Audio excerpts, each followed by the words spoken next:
ئەنجامی ئەوەی 170 میلیۆن کەس خۆیان بە ڤاکسینەکە کوتاوە، ژیان لە ئەمریکادا وا زیاتر دەست بە هەستکردن بە ئاسایی بوونەوە دەکات و وڵات هەنگاوی بگرە زیاتر دەنێت، ئەوەش لە ڕێی هەڵمەتێک بە درێژایی مانگێک لە سەرانسەری ئەمریکا بۆ کوتانی لە سەدا 70 کەسانی تەمەنسەر و 18 ساڵان هەتا ڕۆژی سەربەخۆی ئەمریکا. ئەگەر ئەم هەفتەیە ڤاکسین لە خودت بدەیت دەشێت هەتا 4 تەمووز بە تەواوی خۆت کوتابێت و هەتا هەفتەیە کە بە 4 تەمووز دەست پێ دەکات دەتوانن بە بێترس بەبێ دڵڕاوکەیە هەنگی ڕۆژی سەربەخۆیی بگێڕن. ڕۆژی چوارشەممە سەرۆک بایدن چەند دەستپێشخەریکی ڕاگەیاند لەوانە داهێنگەی منداڵان بە خۆڕایی بۆ ئەو دایک و باوکانی ڤاکسینەکە لە خۆیان دەدەن، هەروەها گواستنەوەیان بە خۆڕایی بۆ بنکەکانی تان و سازکردنی سەرتاشخانەکان و ساڵۆنەکانی جوانکاری بۆ ئەوەی یارمەتی لە هۆشیاریکردنەوەدا بدەن و هەروەها هانی کۆمپانیەکان بدرێت خەڵات پێشکەش بەوانە بکەن کە خۆیان بە ڤاکسینەکە دەکوتن. پێشکەشکردنی بیرە بە خۆڕایی بۆ هەموو ئەوانەی تەمەنیان 21 ساڵ بەرەوژوورە بۆی ئاهەنگی سەربەخۆیی لە ڤایرۆسەکە بگێڕن.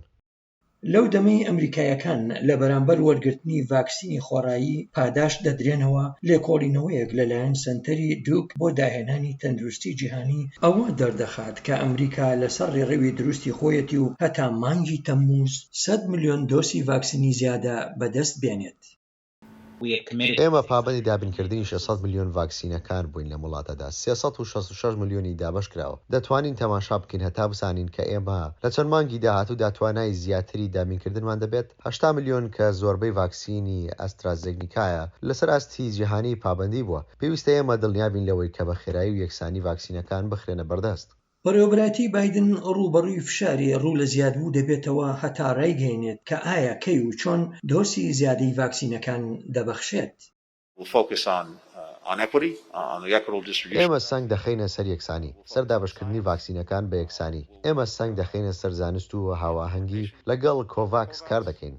کۆڤاکس میکانیزمێکی نەتەوە گرتوەکانە بۆ ئەوەیە دڵنیا بێت لەوەی ئەو وڵاتانی داهاتەکانیان کەمە یان مامناوەندە دەستیان بە ڤاکسینەکاندا ڕابگات. ڕۆژی چوارشەممە کۆبوونەوەیەکی لووتکەیی بە ئۆنلاین کراکە لەلایەن ژاپۆن و گاڤیەوە میوانداری کرا هاوبەندی ڤاکسینەکان بڕی دابینکردنی 2.4 میلیارد دۆلاری زیاتری بۆ کۆڤاکس مسۆگەر کرد و بە وەشکۆی بڕابووجەکەی گەیاندە 9.6 میلیارد دۆلار. ئەمریکا بەشداری تێدا کرد بەڵام بەشداریکردنی دیکەی بە پارە ڕانەگەیاند.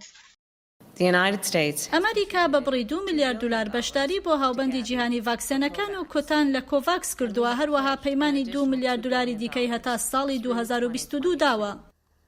بەڕێوەبەراتی بایدن وا تاوتوی ڕەوانەکردنی دۆسی ڤاکسینەکان بۆ هەندێک وڵات دەکات کە زۆرێک لە وڵاتانە داوایان کردووە، لەوانە کۆریای باشوور، بەنگلادیش و هەروەها ڤێتنام. کۆشکی سپی هەتا ئێستا وەڵامی خۆی لەو بارەیەوە ڕانەگەیاندووە.